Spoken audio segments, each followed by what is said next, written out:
Ok, listo. Estamos entonces, Cubas. Dele, dele, más. Ok, bueno, buenas tardes, doctores. Bueno, mi nombre es William Bonilla. Yo soy residente ya de último año de gastro del Calderón. Probablemente no nos hayamos visto. Realmente tengo como 5 meses de no estar en el CALDE y en las guardias no tengo internos. Entonces es poco probable que nos conozcamos. Pero bueno, el doctor Cubas nos había pedido ayuda, ¿verdad? Para dar lo de las clases y bueno, espero que la de hoy sea de mucho provecho.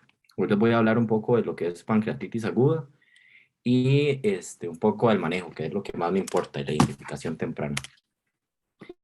Entonces, como para ir comenzando, nada más recordar, ¿verdad? La embriología, el origen biológico del páncreas, básicamente recordar que proviene del endodermo del intestino posterior y ya desde las 4 semanas empezamos a ver, ¿verdad? Algunos vestigios que son el dorsal y el ventral que se van a formar alrededor del duodeno.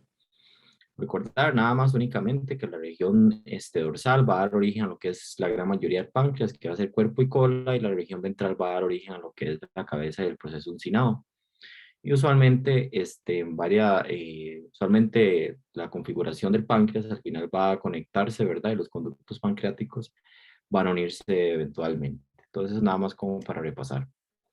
Es una glándula que puede medir entre 12 a 20 centímetros y pesar entre 70 a 110 gramos y tiene una ubicación retroperitoneal en su totalidad. ¿De acuerdo? Y como les comentaba previamente, ¿verdad? Va a tener cabeza, cuello, cuerpo y cola, ¿verdad? Entonces, básicamente, estos van a ser las regiones topográficas más importantes que tenemos a nivel del páncreas. Lo que podemos ver en las imágenes, básicamente, ¿verdad? La relación que tienen con estructuras vasculares tan importantes, ¿verdad? Como podemos ver que el tronco celíaco, ¿verdad? Una de sus ramas, la arteria esplénica, va a descubrir con una relación muy estrecha. Y de hecho, cuando se hace ultrasonido endoscópico, es una de las referencias que nosotros utilizamos. Y bueno, vemos que al final de la cola, entonces vemos que está el hilio esplénico y que guarda una relación muy importante. Tiene otras estructuras vasculares, ¿verdad? Como la vena mesentérica superior, que también está en estrecha correlación y que la podríamos ver bastante relacionada a eso. Pero nada más es como para recordarles eso. Esto es un TAC, ¿verdad? Entonces, básicamente lo que va a limitar las flechas, los triángulos negros, es la ubicación retroperitoneal del páncreas y lo que vemos ahí es una imagen hipercogénica, hipocogénica, perdón, entonces, no, hipointensa, ¿verdad? Perdón, esto está que básicamente va a limitar lo que es las estructuras pancreáticas y lo vemos en correlación con las otras estructuras que les mencionaba previamente. Nada más como para ilustrarlos. Vamos a tener estructuras ductales que son, bueno, muy importantes de reconocer, ¿verdad? Y es reconocer que, bueno, tanto el colédoco como el conducto pancreático en el 80% de la población van a unirse para formar como un ducto común, ¿verdad? Y va a desembocar en el ámpula mayor, esto en la segunda porción de duodeno. Esto lo vemos hasta, como les decía, el 80% de la población y 20% va a tener una anatomía, una variante que pueden tener dos aberturas diferentes. Puede medir de 4,5 hasta de entre 1 a 12 milímetros. Realmente es el rango que podría medir esta estructura. El conducto de Santorini es realmente el conducto pancreático per se de la región de las estructuras ventrales. Entonces, que es realmente lo que se va a ver como en el 70% de la población y es que en el ámpula, es el ámpula menor, ¿verdad? Y que usualmente se ve también muy estrecha relación con el ámpula mayor. En la segunda porción de duodeno usualmente se ve cuando uno hace duodenoscopía. Y recordar nada más que los conductos pancreáticos, aquí está, puede variar, inclusive cuando uno ve esto es como básicamente las dimensiones que del conducto pancreático. Vemos que no es muy grande, ¿verdad? De 5 milímetros en la porción más distal en cabeza, 4 milímetros en cuerpo y en cola 3 milímetros. Y se habla anatómicamente a grosso así. Sin embargo, bueno, cuando uno hace ultrasonido endoscópico, realmente estas dimensiones usualmente no son tan amplias, son de menos, pero como para que tengan de referencia, esas son usualmente las dimensiones. Para hablar un poco de histología, nada más recordar que el páncreas va a tener tanto una función endocrina como exócrina, realmente. Entonces, bueno, para hablar un poco de la exócrina, ¿verdad? Recordar que es una glándula nodular que va a estar compuesto por células acinares y ductales. De hecho, estos epitelios, de ahí se van a originar la mayoría de neoplasias a nivel pancreático. Y bueno, para hablar un poco de histología, ¿verdad? Recordar que la concentración de los simógenos, es decir, de los precursores de las enzimas, las proteasas y todas estas que son tan importantes, van a estar acumuladas o concentradas en la región apical del acino y usualmente es donde se excretan. Recordar que el páncreas es una de las células con un retículo endoplásmico rugoso con mayor actividad. De hecho, te dice que es de las mayores sintetizadores de proteínas, precisamente por eso, ¿verdad? Porque produce muchísimas enzimas con actividad proteolítica. Esto va a drenar en conductos intralobulares, interlobulares, interlobulares y finalmente en el hueso. Entonces, básicamente es como, esto es como microscopía electrónica. Vemos todos los conductos que van a ir uniéndose y eventualmente van a desembocar todas esas estructuras que excreta el acino a nivel del hueso. Recordar los simógenos más importantes, el que siempre oímos, ¿verdad? Y el que tiene tal vez un mayor rol importante es el tripsinógeno, ¿verdad? Hay otros como el quimotripsinógeno, proelastasas y procarboxipeptidasas y propofosfipasas A2, ¿de acuerdo? Que usualmente se excretan de manera inactiva. Es decir, no tienen actividad proteolítica intracelular, sino que tienen intraductal. Usualmente lo que se ha visto es que estas enzimas, realmente la que más tiene actividad es el tripsinógeno, que se transforma en tripsina cuando la enteroquinasa del borde en cepillo intestinal hace la transformación, hace como una degradación, entonces el tripsinógeno se convierte en tripsina y a su vez la tripsina va a activar todas estas otras enzimas. Entonces usualmente esta activación se da de manera normal intraductal. La amilasa y la lipasa, que son otras enzimas que también, ¿verdad? Se almacenan y se secretan también en sus formas activas. Sin embargo, bueno, estas no tienen efecto en ningún momento, aunque se excreten de manera patológica en el páncreas, porque el páncreas no tiene almidón ni triglicéridos, ¿verdad? Entonces, en sus estructuras. Entonces, básicamente, nada más como para recordarles eso. La otra unidad básica endocrina, ¿verdad? Van a ser los islotes de Langerhans. Entonces, usualmente se dice que el páncreas tiene hasta 1 millón de islotes de Langerhans y usualmente microscópicamente se pueden ver estructuras de 0.2 milímetros de diámetro. Recordar que las células beta, que es las que estamos más familiarizados, ¿verdad? Que constituye hasta el 80% de estos, son las encargadas de secretar insulina y amilina. Las células PP, que básicamente lo que hacen es secretar polipeptido pancreático. Las alfa 5 al 20%, que son las que secretan el soplilglucagón, las delta la somatostatina y las epsilon la grelina. Entonces, ya como para volver un poco a lo de las secreciones pancreáticas, que es como importante. Están compuestas mayoritariamente de compuestos inorgánicos de agua, sodio, cloruro, bicarbonato, y realmente su función se dice que es entregar las enzimas, además de neutralizar el ácido proveniente del estómago, ¿verdad? Cumplen esa función. Recordemos que es fuertemente álcali, ¿verdad? Estas secreciones, entonces realmente en duodeno se hace una mezcla con el pH bajo que tiene el ácido clorhídrico que viene en el estómago, entonces hay como una zona de neutralización. Usualmente cuando el mayor estimulante para la secreción es la secretina, que realmente esa también tiene bueno, básicamente en el postprandio, cuando se está comiendo, la secretina es algo que usualmente se sintetiza y se excreta, y entonces usualmente ese es el mejor estímulo. Entonces, usualmente las excreciones van a ser sin cloro, clara, alcalinas, isotónicas. Y estas son las tasas de producción. Usualmente cuando no estamos comiendo tienen tasas muy bajas de 0.2 a 0.3 mililitros, pero en postprandio esto puede subir hasta 4.0 mililitros por minuto. Entonces es un páncreas que son conductos que usualmente que están teniendo bastante secreción de esta excreción, perdón, de lo que es el páncreas. Y se habla que el promedio es un volumen diario de 2.5 mililitros por minuto. Entonces, para hablar ya per se de la pancreatitis aguda y metiéndonos en el tema que más nos compete. Bueno, hablando un poco de epidemiología, en Estados Unidos se ve hasta 13 a 45 casos por cada 100.000 habitantes. Y bueno, y en países desarrollados como Estados Unidos, por ejemplo, ya es un poco más vieja esta de referencia, pero en 2009 hasta fue el diagnóstico más común de enfermedad de tracto gastrointestinal.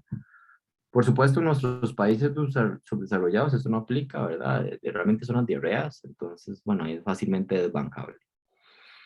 Sin embargo, bueno, la incidencia desde el 2000 ha aumentado y a principios del 2010, 2012, la incidencia había aumentado hasta un 30% y la tendencia parece que esto va a seguir en aumento. Inclusive se encuentra como una de las segunda causa de hospitalización, de causa de hospitalizaciones en Estados Unidos por enfermedades de tracto gastrointestinal.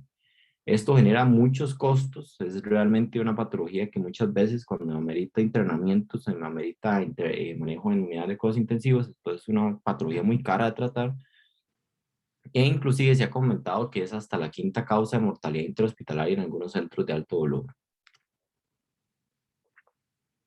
La patogénesis, realmente, vamos a ver, en Fisiopato y en Semio siempre nos enseñan la teoría de Chiari, que, bueno, de Chiari, perdón, que está escrita desde 1896, es un patólogo checoslovaco, que básicamente había dicho de la autodigestión del páncreas, que básicamente las mismas enzimas del páncreas digerían los acinos, ¿de acuerdo? Entonces, básicamente esto no es incorrecto, pero no es del todo cierto, ¿verdad? Realmente hay más mecanismos moleculares, es una manera muy grosa de verlo. Entonces ya hemos visto, bueno, que también tiene que ver mucho con mecanismos de estrés oxidativo, de estrés endoplásmico, una autofagia inapropiada y disfunción mitocondrial, que realmente son como los mecanismos ya bases de la pancreatitis aguda. Nada más aquí, tal vez no voy a ahondar tanto en esta parte, nada más recordarles, ¿verdad? Que usualmente lo que les decía, que usualmente los simógenos van a estar en la parte apical, aquí los vemos, ¿verdad? En la parte apical del acino, entonces usualmente se van a liberar. Cuando usualmente hay causas, digamos, un aumento de la presión ductal, ya sea por una CEPRE, por un lito, porque se haya ligado accidentalmente el conducto pancreático o algo, o haya alguna obstrucción, entonces, bueno, esta presión no permite que haya una secreción en la secreción apical, sino más bien en la membrana vasolateral. Entonces empieza a haber enzimas en el intersticio que se activan y pueden inducir daño. Entonces, básicamente, esos son los mecanismos, esto es básicamente la teoría de Chiari. Eh, Aquí también tienen que ver otras importantes, es como hay algunas moléculas señalizadoras con la catepsina B, que también tienen que ver con la importancia que tiene la catepsina B para como colocalización en el ápice, y eso va a permitir que haya secreción. Sin embargo, se ha visto que cuando empiezan a haber muchos niveles de esta catepsina, que puede haberse cuando hay estrés mitocondrial, entonces empiezan a secretarse, tal vez hay una activación de tripsinógeno, pero se secreta a nivel de la membrana vasolateral. Entonces por ahí puede ir el asunto. Nada más para ir comentando. Otros, muy importante, son eventos intracinares que se dan y estos son mediados por el calcio. Usualmente va a ser, realmente es el mensajero secundario más importante que vamos a tener en el desarrollo de la pancreatitis. Y es que usualmente los mecanismos que todos estos que yo les dije, de disfunción mitocondrial y de estrés oxidativo y todo esto, básicamente lo que van a afectar es la señalización por calcio. Entonces, usualmente a nivel fisiológico se ve que hay picos transitorios de calcio a nivel apical. Sin embargo, cuando es a nivel fisiopatológico, lo que se ha visto es que los niveles de calcio son sostenidos globales, entonces el calcio es sumamente importante para la transposición de lo que son los lisosomas llenos de enzimas a nivel lacinar y entonces cuando se hace de manera intermitente y controlada es cuando se da la, la excreción normal. Sin embargo, cuando hay niveles de calcio sostenidos empiezan a haber disregulación de esto. Pues se activan también otros mecanismos de autolisis y autoactivación de enzimas mediadas por calcio, y esto es básicamente por un influjo excesivo del calcio o un fallo en el aclaramiento. Básicamente este es un cuadrito, hay un dibujo que básicamente les muestra eso. Entonces básicamente lo que es un aumento a nivel de calcio que usualmente ya sea por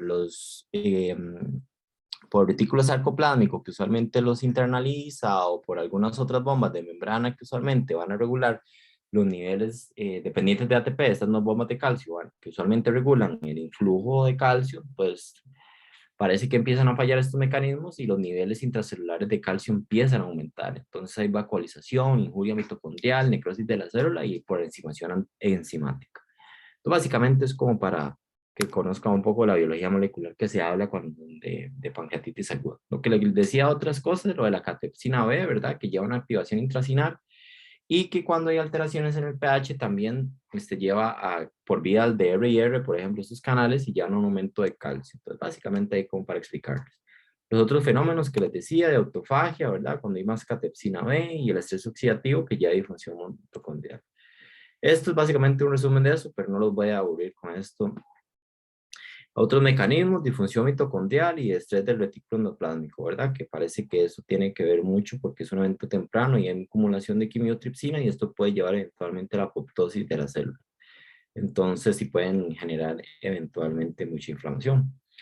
Entonces, viendo el desastre, ¿verdad? Ahora no el desastre, todas las consecuencias que pueden haber y todos estos fenómenos que les decía y de daño que por explicados por estos mecanismos van a inducir usualmente una activación inflamatoria, una respuesta inflamatoria a nivel sistémico por lo general bastante importante.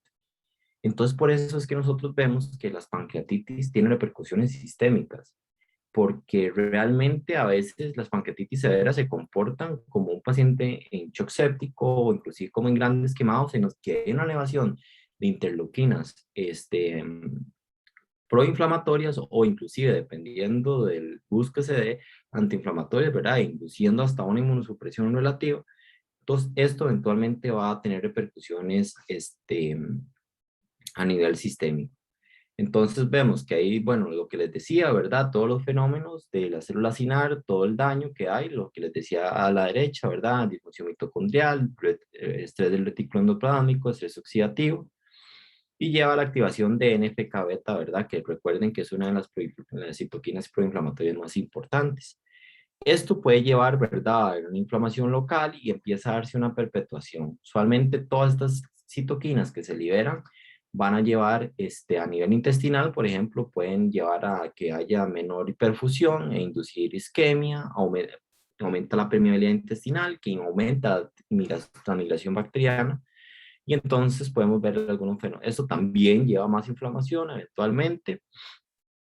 Y a nivel del tejido adiposo, ¿verdad? Recordar que algo que siempre nos describen a grosso es la saponificación grasa que se pueda dar en las pancreatitis. Esto puede llevar a la liberación de adipocitoquinas y lípidos proinflamatorios. Esto eventualmente, ¿verdad? Vemos que puede llevar tanto una escala como de proinflamación o antiinflamación. Realmente eso depende del viraje molecular que pueda tener. Usualmente lleva a un estado muy proinflamatorio y bueno, entonces empieza a desarrollar respuesta inflamatoria sistémica, empiezan a haber inmunosupresión relativa, una necrosis tisular y empiezan a acumularse líquido peripancreático, que es algo que usualmente vemos. Y bueno, y eso puede predisponer a que haya una infección secundaria de esto, sepsis, y que empieza a perpetuarse la falla orgánica.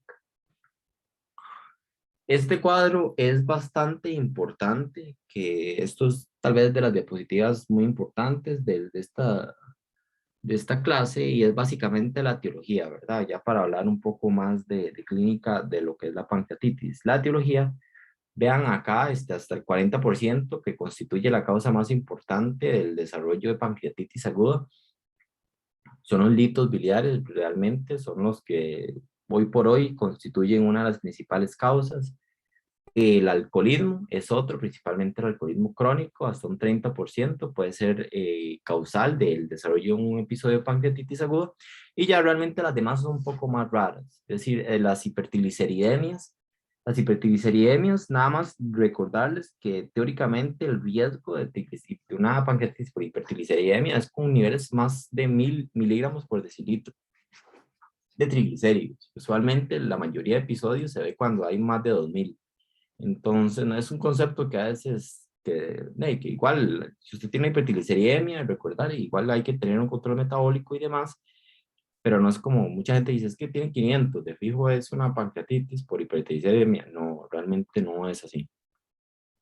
Si aún tiene 500, 600, búsquele otra causa a esa pancreatitis, ¿de acuerdo? Causas genéticas, que principalmente en las familiares, a veces drogas, este es algo, un diagnóstico que cada vez de nosotros tenemos que considerar más. Ahorita les hablo un poco de cuáles drogas son las más frecuentes. Causas autoinmunes, principalmente en pacientes jóvenes que hagan pancreatitis agudas a repetición. En ese tipo de pacientes, unos en el que sospecha que podrían tener una causa autoinmune, y recordar que probablemente la tipo 1, que es como la que más vemos, es se ven niveles elevados de la subclase de la inmunoglobulina G tipo 4. Responde muy bien a esteroides, es algo, es una patología interesante. La posepre, la pancreatitis posepre, recordar que la CEPRE, bueno, espero que todos estén familiarizados con el término CEPRE, o bueno, la ERCP, que son las siglas en inglés, que realmente es una, en español, es una con angiopancreatografía retrógrada endoscópica. Es un procedimiento que, bueno, hacen los gastroenterólogos, se hace mucho, ¿verdad? Básicamente, nosotros hacemos ERCP, cirugía también a veces hace algunos cirujanos que se entrenan. Entonces, es una causa que usualmente posterior a eso, en los pacientes que tienen dolor abdominal, empieza con respuesta inflamatoria sistémica, son pacientes que, pues, es una causa. Realmente uno lo que hace es meter una cánula y meter guías y depende del procedimiento. La mayoría de veces uno intenta canular biliar, pero a veces son difíciles, los procedimientos difíciles o la cánula se va hacia el conducto pancreático. Esto puede llevar a un aumento de la presión ductal, además de la noxa, estar y usualmente es un tejido que no tiene nada dentro, digamos, un ducto que no tiene ningún tipo de material sólido y de un pronto a otro estamos metiéndole el papilotomo, stents, entonces eso puede generar inflamación. Eso es algo que hay que considerar. Trauma, trauma penetrante o contuso principalmente, podría ser una causa de pancreatitis infrecuente, pero no es politrauma, muchas veces es la causa de la respuesta inflamatoria sistémica de los pacientes. Algunas infecciones, es poco raro realmente citomegalovirus y algunos paramixovirus, como por ejemplo los de las paperas, Epstein-Barr también podrían ser causas, pero son muy, muy raras. Y algunos parásitos que, bueno, en nuestro contexto es infrecuente, Ascaris, que es como lo que uno esperaría por un parasitismo errático, o el Clonorchis sinensis, pero eso básicamente es como en el sudeste asiático. Como una complicación quirúrgica, principalmente en los pacientes que en algún momento tuvieron circulación extracorpórea, algunas causas obstructivas raras como la enfermedad celíaca o la enfermedad de Crohn, que pueden llevar a, digamos, por ejemplo, pueden llevar a procesos cicatrizales a nivel de la salida del conducto pancreático y eventualmente entonces hacer como un proceso obstructivo. Disfunción del esfínter de Oddi, súper raro y es controversial. Y bueno, entonces, y nada más recordar que tanto la diabetes como la obesidad como el fumado se han visto como condiciones asociadas a mayor riesgo de desarrollo de pancreatitis aguda. No son una causa per se, pero son un factor independiente. Algunas drogas que se han visto, tal vez, vean aquí de lo que más tenemos en la caja, ¿verdad? Acetaminofén podría ser escrito. Tal vez como las que suban un poco más, la que hemos visto, tal vez es la acetropina, por ejemplo. Muchas veces con nosotros también gastro usamos bastante. Se ha visto como una causa usual, metildopa también. Pero si ustedes se ponen a ver, vemos antibióticos y antihipertensivos de uso prácticamente diarios. Entonces, básicamente es como un diagnóstico de exclusión. Y es usualmente un mecanismo idiosincrático el que realiza la noxa, digamos, el fármaco sobre el páncreas. Entonces es difícil de explicar. Y ahí vemos otras más probables que son básicamente eh, también antihipertensivos, algunos antibióticos y algunos tal vez medicamentos más nuevos antiglicémicos, por ejemplo. El riesgo con alcohol realmente se ha visto asociado al uso prolongado, con 4 o 5 días, por lo menos 5 años, y se habla que hay un riesgo del 2 al 5%. Entonces es una minoría de los etilistas realmente los que hace pancreatitis. Igual que el hígado, ¿verdad? No es como un dicho que a veces uno dice, ¿verdad? No es que el alcohol sea malo para el páncreas, sino que hay páncreas malos para el alcohol, ¿verdad? Entonces, básicamente es así. No me hagan caso, ¿verdad? Eso es un factor de riesgo nada más. Drogas, lo que les decía, ¿verdad? Bueno, sí, ya se los comenté, y algunas mutaciones y polimorfismos, ¿verdad? Recordar la fibrosis quística, que también es un factor de riesgo, y algunas otras anormalidades como esos genes, pero no los voy a jugar con eso, ¿ok?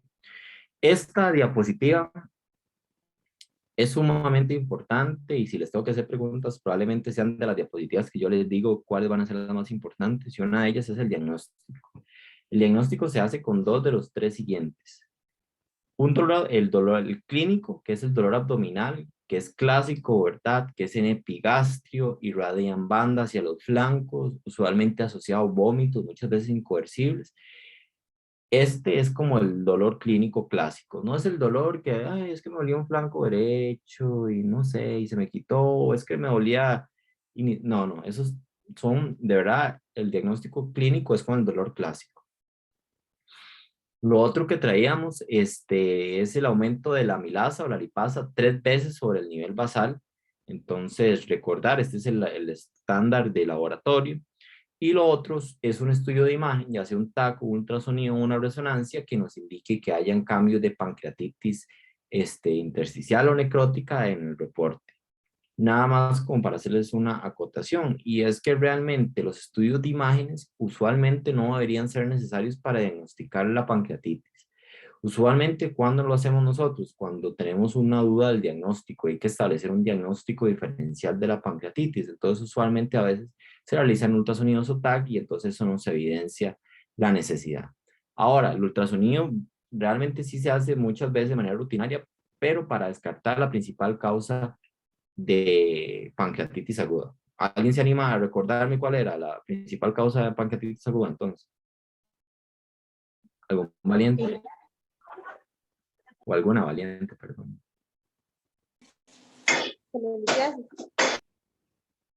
Bueno, colelitiasis, hay un error de término, pero sí, esa es la respuesta, ¿verdad? Litiasis biliar, ¿de acuerdo? Porque recuerden que la colelitiasis es las piedras que están en la vesícula. Y a menos de que me estén haciendo un miritzi, un síndrome de miritzi o algo así, probablemente no tengan influencia sobre el conducto pancreático. Pero cuando migran al colédoco, entonces ya ahí cambiamos el nombre, es coledocolitiasis. Ese momento es en el que puede darse el desarrollo de la pancreatitis.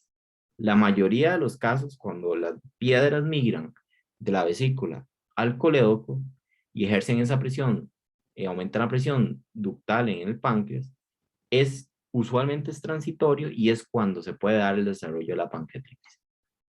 Ahora, por supuesto, como la doctora Valienta, creo que fue una doctora, ¿verdad? Valienta que me dijo, colelitiasis, por supuesto, los pacientes usualmente que tienen litiasis biliar y tienen colelitiasis, ¿verdad? Eso es como algo muy, muy común. Entonces, de hecho, cuando uno ve ultrasonido y que no le ven causa, pero dicen que está repleta la vesícula de piedra, obviamente esa fue la causa de la pancreatitis.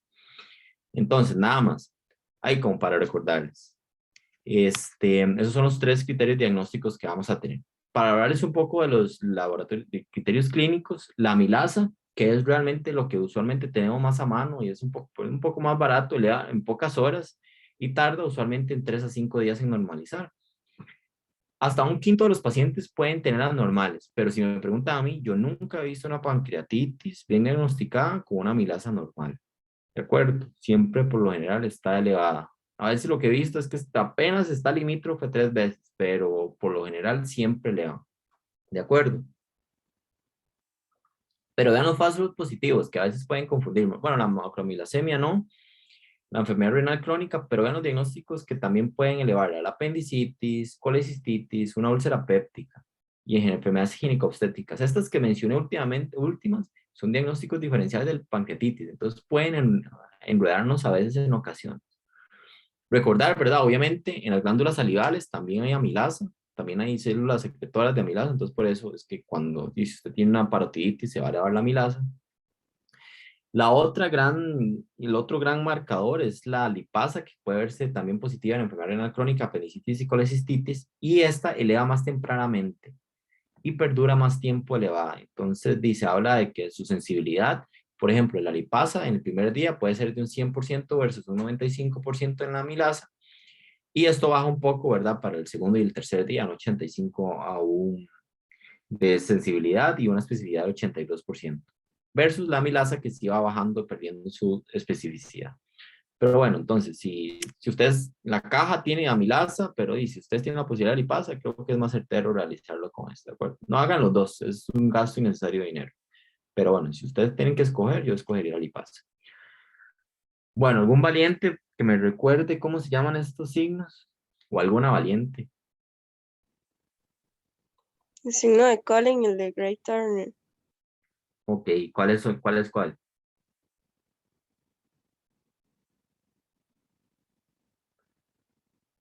El de la izquierda, el de esa equimosis, aunque vean que el de la izquierda tal vez tenga el de los dos, ¿verdad? Pero digamos, esa que tiene esa equimosis periumbilical, ¿cómo se llama?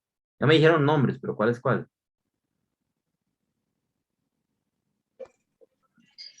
El de Colin. Ajá, Colin, de acuerdo. Y el Gray Turner como es dos nombres, Gray Turner es a los dos flancos, Gray Turner. Así me lo aprendí yo.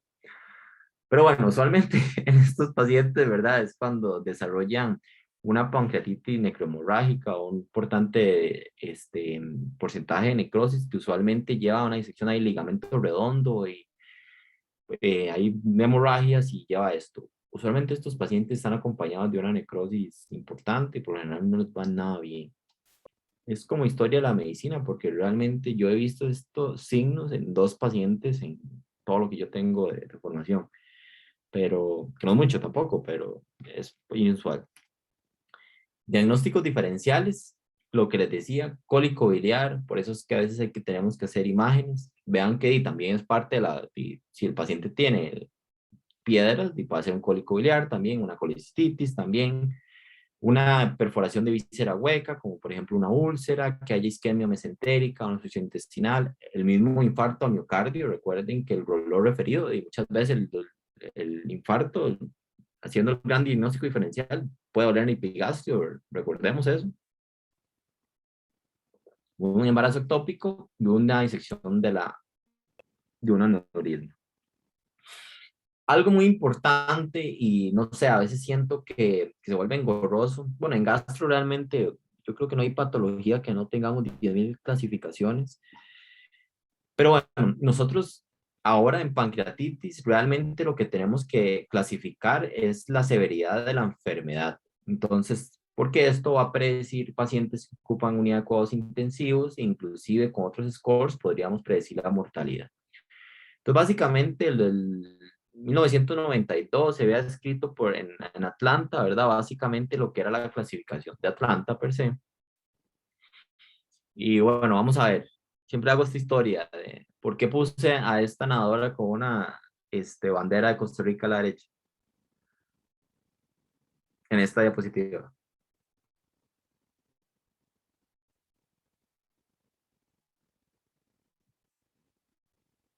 Bueno, ¿alguien sabe quién es esa nadadora?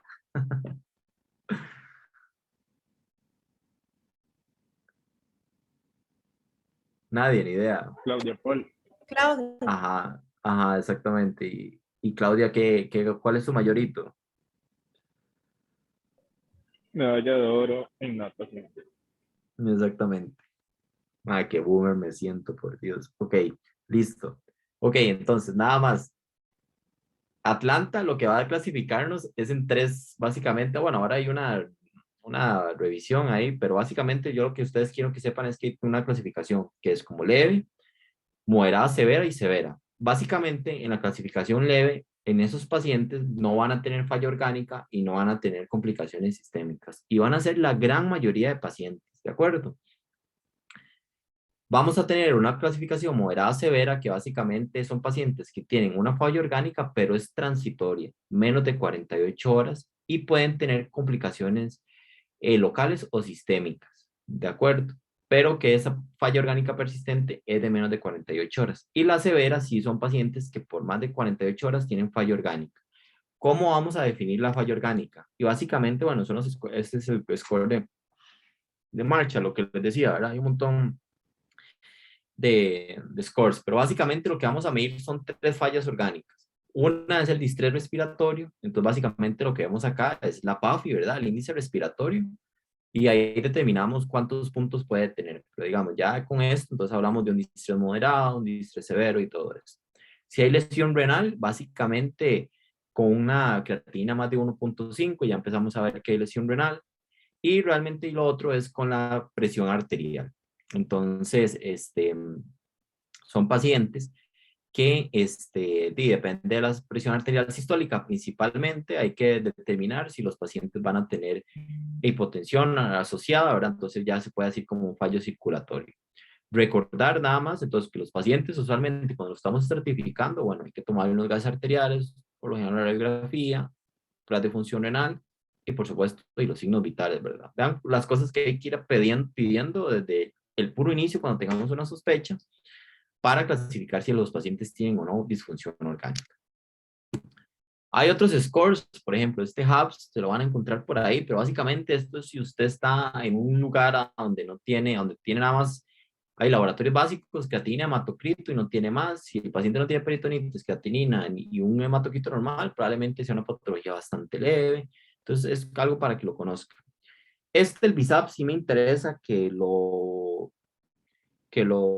contemplen también, que es algo que ese es uno de los que tal vez nosotros le prestamos más porque es un predictor de severidad. Y básicamente lo que vemos es el nitrógeno ureico, ver el estado de encefalopatía del paciente, si tiene algún deterioro, y si tiene respuesta inflamatoria sistémica. Ahí están los criterios de respuesta inflamatoria sistémica.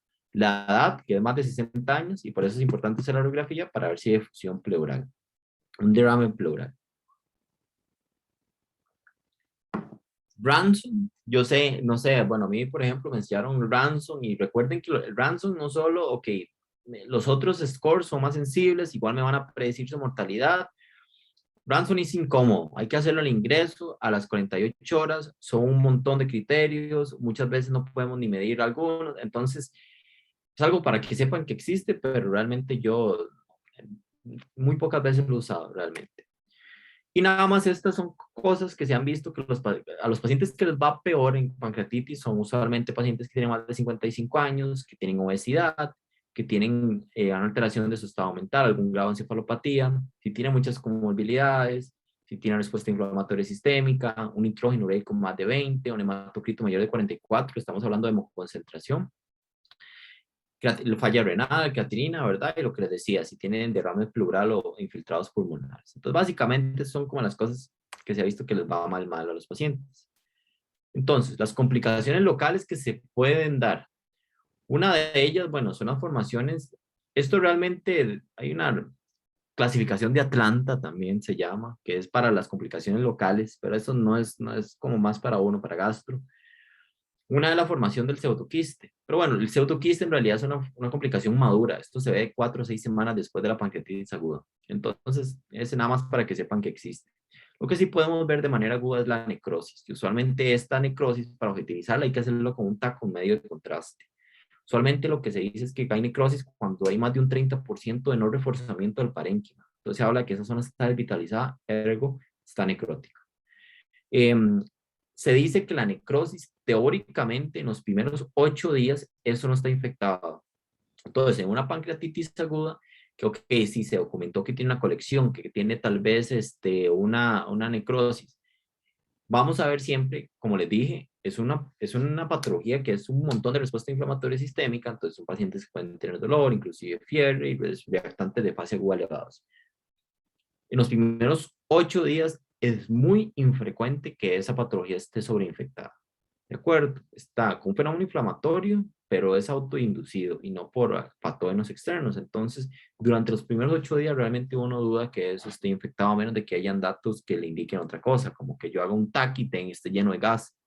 Eso es infrecuente, ¿verdad? Nada más como para, como para hacer la diferencia. Después del 10º día es cuando uno empieza a esperar que pueda haber infecciones. Usualmente son pacientes que no evolucionan bien, que persisten con respuesta inflamatoria sistémica, que elevan reactantes más allá, ya de una manera tardía. Ok, esos pacientes hay que considerar que sí están.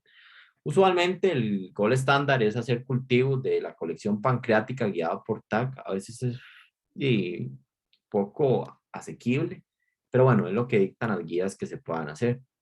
Aquí les traigo un par de imágenes de TAC. Aquí podemos ver, por ejemplo, a la izquierda una pancreatitis intersticial. Lo que se ve es un poquito de líquido peripancreático y tal vez un engrosamiento de lo que es el parénquima pancreático. Y ya acá si vemos en las flechas, ¿verdad? Que esto es parénquima pancreático, pero que ya no reforzó con el medio de contraste. Todo esto es zona de necrosis pancreática. Entonces, realmente, nada más como para que vean cómo se ve. Lo que les decía, usualmente cuando uno tiene sospecha, idealmente tomar la biopsia de los cultivos. Yo creo que esto es una premisa que ustedes tienen que manejar siempre, ¿verdad? Y es cuando uno sospecha en una infección, lo ideal sería tomar cultivos, ¿verdad? Muchas veces no se puede, pero llévense siempre ese mensaje. Ustedes tienen un paciente que amerita internamiento, cultívenlo si sospechan de una infección, ¿de acuerdo? No solo se va a objetivizar su diagnóstico, sino que va a mejorar la terapéutica cuando tengamos PSA o identificación de los microorganismos. Es un mensaje general ahí, aparte de pancreatitis. Hay otros scores que se hacen con el TAC, que es el Baltasar, que usualmente lo que vamos a ver es, dependiendo si hay cambios extrapancreáticos, si es solo hematosa, si tenemos más colecciones o si hay extensión más allá del tejido peripancreático. Y las escalas de necrosis. Entonces, básicamente, esa escala lo que uno le permite tal vez estimar un porcentaje de mortalidad, ¿verdad? Entonces, pero realmente es como para que sepan que existe. ¿Qué otras complicaciones locales se puede ver? Bueno, sangrado digestivo, es un paciente crítico, Mallory Weiss, ¿se acuerdan qué es un Mallory Weiss? ¿Alguien me puede explicar qué es un Mallory Weiss?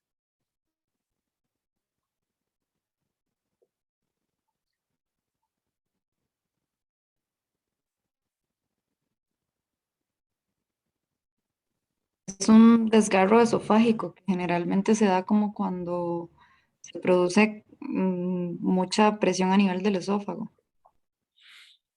Bueno, sí, muchas gracias, doctora. Sí, realmente recuerden, el Mallory Weiss es un fenómeno que se da, es un desgarro usualmente superficial, como dijo la doctora, que es mucoso. Usualmente se ve en los pacientes que han estado con muchos vómitos. Recordar que el vómito uno hace una valsalva y hace un ascenso de la porción más proximal del estómago. Entonces, ese aumento de la presión no solo va a estirar el tejido, sino que también puede inducir un poquito de isquemia, entonces puede hacer desgarros longitudinales de la mucosa. Entonces, eso pues, eso es un síndrome de Mallory-Weiss. Y, doctor, y cuando ese desgarro es tan profundo que inclusive perfora el esófago, ¿cómo se llama eso? ¿Alguien sabe? ¿Se acuerda? Un síndrome de Borjave. Exactamente, exactamente. Va malísimo los pacientes con Borja, tienen una muy alta mortalidad. Entonces, recordar eso. Muchas gracias, doctora. Fístulas también se han visto. Y complicaciones esplénicas. Recuerden que el páncreas está muy, muy cerca del vaso. Si ustedes se acuerdan las imágenes que les puse al inicio, ¿verdad? Entonces pueden haber infartos, trombosis de las arterias o la vena, o inclusive desarrollo de hematomos. Complicaciones sistémicas, lo que les dije, fallo respiratorio, insuficiencia renal, como producto del proceso inflamatorio tan severo que puede haber shock, hiperglicemia, hipocalcemia y necrosis grasa. Y bueno, ya les dije dos diapositivas súper importantes, ¿verdad? Que era la de etiología y la de diagnóstico. Pero bueno, que es la carnita y que esto es súper importante porque muchas veces, digamos, nosotros, yo ya después como gastroenterólogo, yo no voy a ver el abordaje inicial de estos pacientes. Estos pacientes usualmente los van a ver los médicos generales en los servicios de emergencia, los van a ver ustedes en las guardias cuando llegan a emergencias sin un cuadro de dolor abdominal. ¿De acuerdo? Entonces, establecer el diagnóstico, diagnósticos diferenciales, tal vez, eh, y el abordaje temprano es súper, súper importante en estos pacientes. Entonces, vamos a hablar de esto. Lo primero, pivote en el manejo de los pacientes con un diagnóstico establecido de pancreatitis aguda es la hidratación, ¿de acuerdo? Y se ha visto que la hidratación cumple un rol principalmente importante en las primeras 12 a 24 horas. Después de las 24, las 48 horas, su beneficio es dubitativo. Después de las 48 horas, más bien aumenta la mortalidad.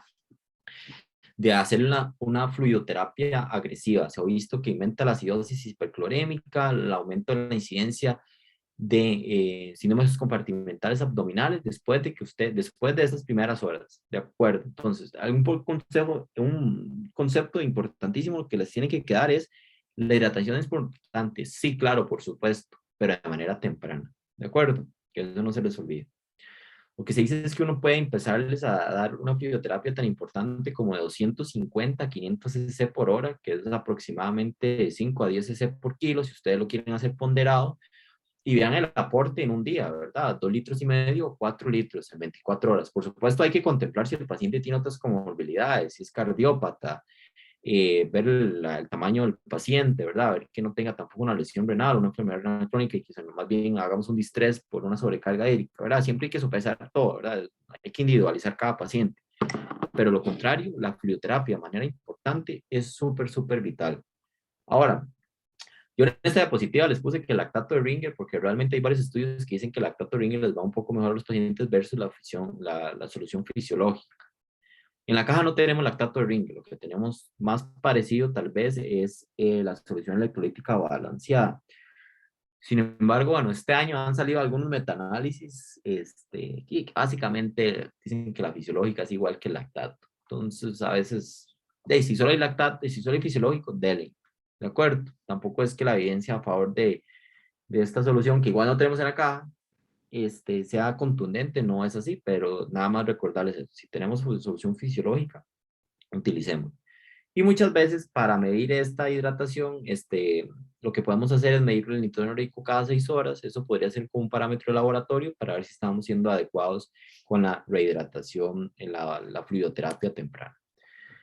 La analgesia es algo súper importante, ¿de acuerdo? No sean pinches. Busquen lo que ocupe el paciente, ¿de acuerdo? Muchas veces no es inusual que uno llegue al servicio de emergencias y entonces usted vea paciente tiene un diagnóstico establecido de pancreatitis y le dan tramal, sigue con dolor y tramal, o sea, tenemos una escala de analgesia en la OMS y en la caja hay posibilidades. Entonces podemos intentar darle el manejo óptimo a este paciente. Ustedes inclusive, yo no les recomiendo utilizar opiáceos como la morfina, inclusive, yo sé que es más difícil, el fentanilo, algunos otros, el Lisalgil, que es el otro que podríamos tener intravenoso en la caja. Y nada más, en algún momento se dijo que el esfínter de Oddi podía verse hipertónico con la morfina, pero eso no es nada definido, entonces, ¿verdad? Chao, denle lo que ocupa el paciente, ¿de acuerdo? El manejo óptimo del paciente, del dolor, inclusive he visto disminución de incidencia de síndromes compartimentales y de complicaciones locales. Entonces, es algo que se ha descrito, entonces no sean pinches con el manejo del dolor.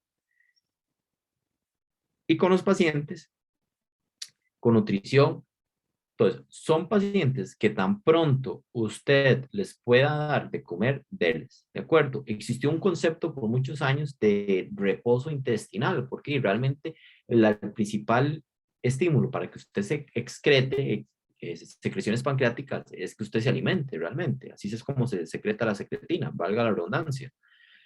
Entonces, hubo mucho tiempo ese concepto, pero no, esos pacientes más bien les hacían ayunos prolongadísimos. Entonces, no, a esos pacientes les va peor. ¿De acuerdo? Esos pacientes hacen más translocación bacteriana, entrar en desnutrición proteico-calórica, que ya de por sí es un paciente con un estado catabólico bastante importante y de hecho la ingesta calórica de esos pacientes usualmente debería ser de 25 kilocalorías por kilo. Entonces, realmente hay que valorar esta parte de la nutrición. Entonces, apenas el paciente pueda tolerarlo, iniciarlo, ¿de acuerdo? E inclusive, si hace falta, poner una sonda nasoyeyunal. Pero bueno, eso es como nada más un recordatorio de la nutrición. Antibióticos, como les dije, todos los reactantes van a estar elevados, ¿de acuerdo?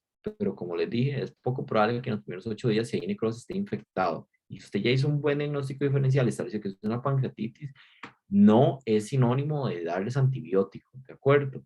Si es una pancreatitis, no hay por qué darles antibiótico. De manera profiláctica, pues, obviamente si hay sepsis, sí, pero bueno. Entonces, usualmente lo que se utiliza, si hay necrosis infectada, lo que se utilizan es carbapenémicos, ¿verdad? Metronidazol o quinolones. La cirugía, nada más, esto es como un mensaje, así que se los lleven los pacientes que hay que operarlos para hacerles una pancreatectomía o para manejar la necrosis pancreática porque está infectada o porque está muy sintomática, porque tienen un pseudoquí. Estos pacientes en el agudo les va muy mal. La mortalidad es muy, muy alta, ¿de acuerdo? Muy pocos pacientes yo he visto que hayan salido, son usualmente pacientes de UCI. Entonces son pacientes que cuesta mucho. Ahora hay otros abordajes, hay downstaging, hay otros tipos de abordajes que a veces utilizamos con gastro para hacer con ultrasonido endoscópico, necrosectomías endoscópicas y cosas así. Pero bueno, para no enredarlo nada más, como para que sientan ese concepto, que los pacientes que operan con el contexto de pancreatitis usualmente les va mal.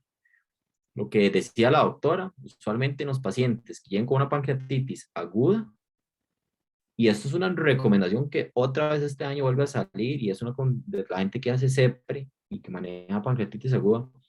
Si un paciente, por ejemplo, se ingresa a un servicio por una pancreatitis aguda y tiene colelitiasis, vean que no estoy hablando de coleocolitiasis, colelitiasis, esos pacientes deberían, antes de irse a su casa, irse colecistectomizados.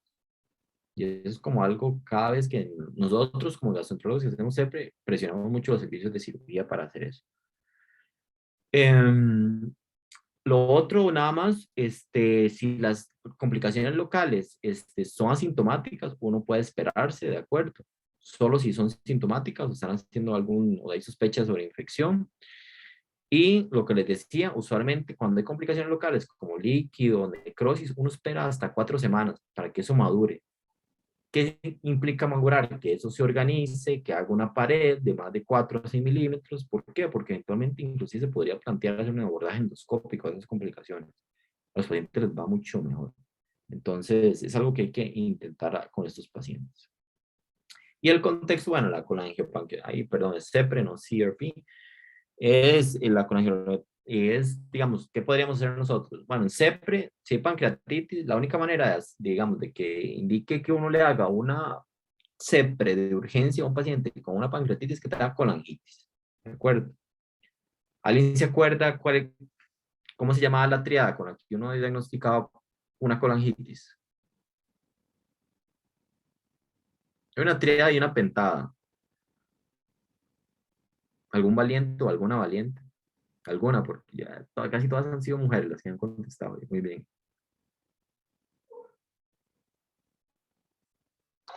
La Doc, triada de era Charcot Ajá. ¿Y la pentada cómo se llama? de Reynolds. Ajá. Reynolds. ¿Y te acordás cuáles eran los componentes de la triada y de la pentada?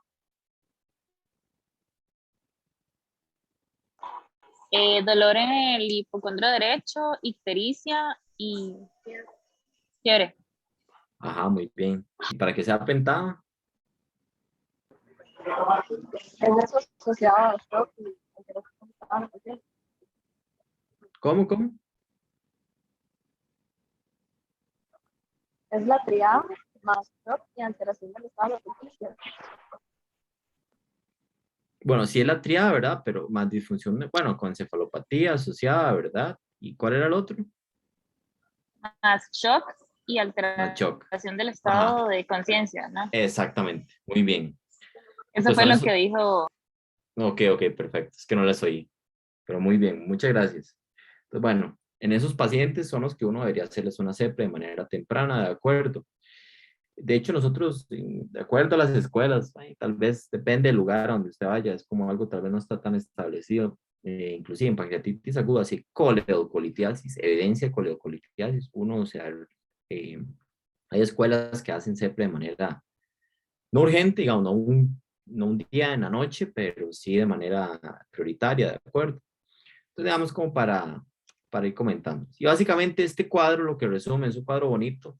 Entonces vemos que, por ejemplo, el desarrollo de la patología lo vemos arriba y el abordaje que hay que tener, ¿verdad? Del lado de abajo. Entonces, la pancreatitis aguda, vean que la gran mayoría, lo que les dije, el 80, el 85% van a desarrollar una pancreatitis intersticial, que usualmente si tienen fallo orgánico es transitorio, pueden tener algunas colecciones agudas y la mortalidad súper baja, menos del 2%. Y usualmente después le hacemos control de imágenes a ese páncreas y están totalmente normales. Después del 15 al 20% sí pueden desarrollar necrosis pancreática, ¿de acuerdo? Entonces son los pacientes que pueden virar hacia el que tienen falla orgánica, que es transitoria, pero menos de 48 horas, que son los moderados severos, que llevan una mortalidad menos del 5%, igual baja, pero también están los que desarrollan complicaciones locales y persisten con su falla orgánica. Entonces vemos que la mortalidad de esos pacientes puede ser tan alta como un 70 y un 30%. Y bueno, que desarrollan necrosis, perdón, mentira, un 70% pueden desarrollar necrosis estéril, que tiene una mortalidad del 10%, ¿verdad? Que es el Well of Pancreatic Necrosis, que es el WON, que es algo ya más maduro, y está en el 30% que se van a infectar. Y estos son los que la mortalidad se eleva hasta el 30%, es bastante. Entonces son pacientes que les va muy mal. Y aquí lo que les decían, vean qué importante, aquí el cuadrito de abajo, ¿verdad? Admisión, vean, apenas el paciente llegó a emergencias, ¿qué fue lo que le hicieron? Una resucitación agresiva con fluidos, ¿de acuerdo? Y vean que es durante las 48 horas, ¿de acuerdo? Iniciar la nutrición enteral tan pronto como sea posible y solo iniciar antibióticos, considerar iniciar antibióticos, ve aquí, ¿verdad? Después, aquí antes de los 15 días, ¿verdad? Que es como los 10. Aquí, ok, hay sospecha de infección. Hasta aquí, entonces, nosotros deberíamos empezar a considerar darles antibióticos a los pacientes. Y ya después de 4 semanas, de acuerdo, si hay complicaciones, es donde idealmente deberíamos intervenir. para que ojalá se pueda hacer de manera endoscópica, porque eso se ha visto que disminuye bastante la mortalidad de estos pacientes. Entonces, bueno, básicamente esa era como la revisión que yo les traía de pancreatitis. Espero no haberlos aburrido. Creo que fui claro como en las diapositivas, tal vez lo más importante, la de diagnóstico, la de causas, ¿verdad? Y la de manejo de la pancreatitis aguda. Eso tal vez es como mi mensaje para que ustedes se lleven. Pueden olvidar todas las demás diapositivas, pero por favor recuerden esas. Eso es súper importante. Y bueno, no sé, ahí está mi correo electrónico. Yo si quieren después les puedo pasar esta clase con el doctor Cubas y si no, ahí me pueden escribir por cualquier cosa por ese correo o le dicen a Cubas ahí que tienen alguna pregunta y yo con mucho gusto les ayudo. ¿De acuerdo? ¿Alguna duda o pregunta con respecto a la clase?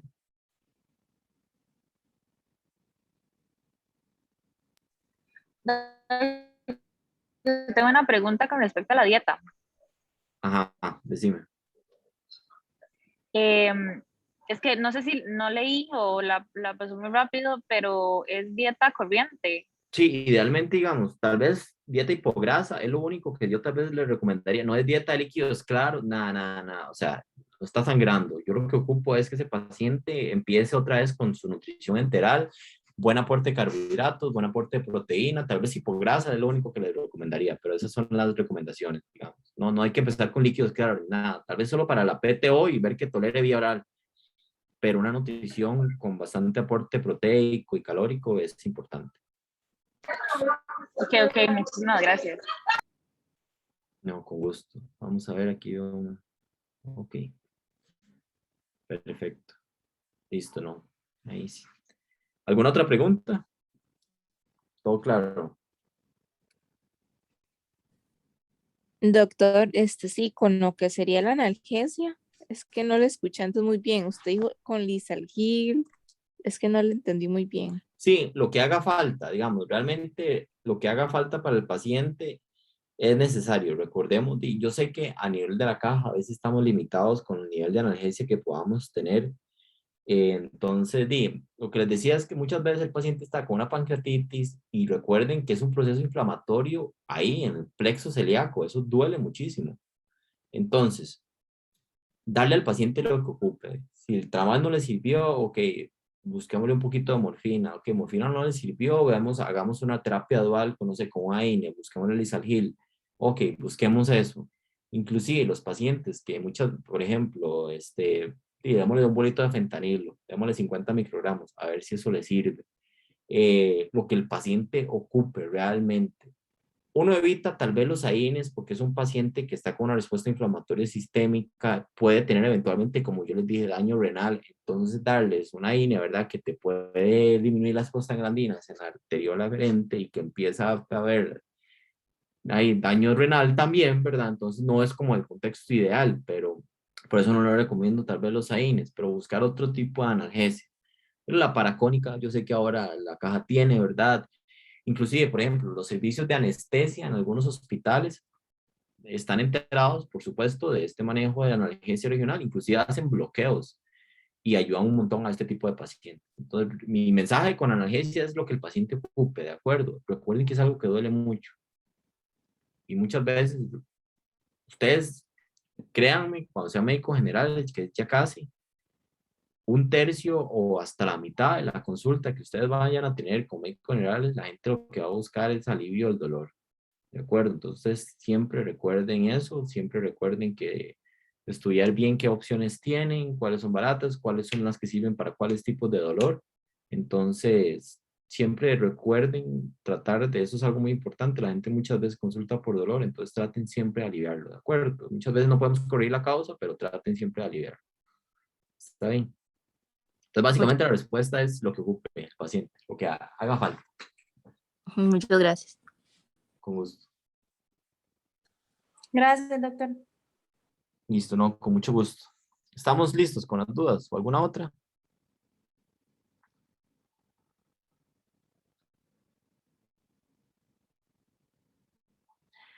Nada más, una pregunta. Ayer le dieron sangrado digestivo, ¿verdad? Sí. Sí. Ok, así. voy a meterme en una bronca. Nada más. Hay una escuela, digamos, yo sé que les hablaron del lavado gástrico, ¿verdad? Ayer. Ajá. Ok. Mi recomendación, vea, los pacientes en el Calderón se hace mucho, pero eso no es en todos los hospitales. ¿De acuerdo? El lavado gástrico era algo antes que se hacía mucho. Y en algún momento no predice si los pacientes van a tener un sangrado activo tampoco, ni va a mejorar la ventana endoscópica, que es algo que en algún momento se habló y era la justificante por qué hacer el lavado gástrico. Yo, a pesar de que mi hospital es el Calderón y lo quiero mucho, esa es una práctica que yo no estoy de acuerdo. De hecho, las nuevas guías de manejo de sangrado digestivo alto lo recomiendan, a los pacientes les va peor, nunca aspiran, y a veces es hasta peor que hacer la endoscopia. Entonces, ya hay mucha escuela de eso, muchas veces no hace falta hacer lavado gástrico, ¿de acuerdo? Ese es un concepto que yo trato de darles a la mayoría de residentes y no puedo corregir a mi hospital porque los asistentes lo piden, pero no es así en todo lado. Entonces, no se vayan con esa idea de que el lavado gástrico es algo que haga falta, ¿de acuerdo? Es como un concepto muy importante, nada más que les quedan. Igual les puedo mandar algunos artículos. Este año salieron nuevas guías de manejo de sangrado digestivo alto varicial. Tengo un artículo, les voy a mandar un artículo cortito aquí de pancreatitis aguda para que lo tengan, como para el manejo. No les voy a mandar todo de donde saqué todo, sino como para que ustedes tengan un review ahí a mano. Y tal vez y de una de las guías de sangrado digestivo, tal vez se las pueda mandar. ¿De acuerdo? Como para que tengan esos temas. Uy, sí, Y Doc, no gracias. sé, sí, ahí yo se la mando con el doctor Cubas y cualquier cosa, no sé, creo que la doctora Lynch les iba a dar como cirrosis y las complicaciones y el manejo de eso. Si tienen algún otro tema de gastro que les interesaría que, que repasemos, le pueden decir al doctor Cubas y yo podría ver si puedo sacar un día de estos tiempo y les doy esa clase, ¿de acuerdo? Entonces ahí convérselo entre ustedes y me avisan con el doctor Cubas, ¿está bien? Súper, muchas gracias. Listo, ¿no? Gracias. Con mucho gusto. Pasen buenas noches. Doc, Hasta una luego. consulta nada más, así rápido. Dígame. Doc, ¿usted va a pasar como el link para poder ver la grabación o solo la clase? Creo que Cuba la grabó, entonces Yo la grabé, Cubas tiene la clase. tranquilos, ya voy, esa la subo ahí mismo porque yo fui el que la grabé, entonces yo la subo ahorita. En los Ok, próximos perfecto. minutos. Por Ok. ahí. Igual Y ya yo les voy casi a les, mandar clase, yo no tengo problema. Entonces ahí ya se y habla. ya casi les paso a todos el link del canal. Es que lo que pasa es que están las clases del bloque anterior y estoy intentando separarlas para que no se confundan, pero ya casi les paso esa vara, ¿está bien? Ok, gracias, Doc. Por ahí. Bueno, con gusto. Listo, cubitas entonces. Listo, más por ahí, más. Bueno, brother, por allá.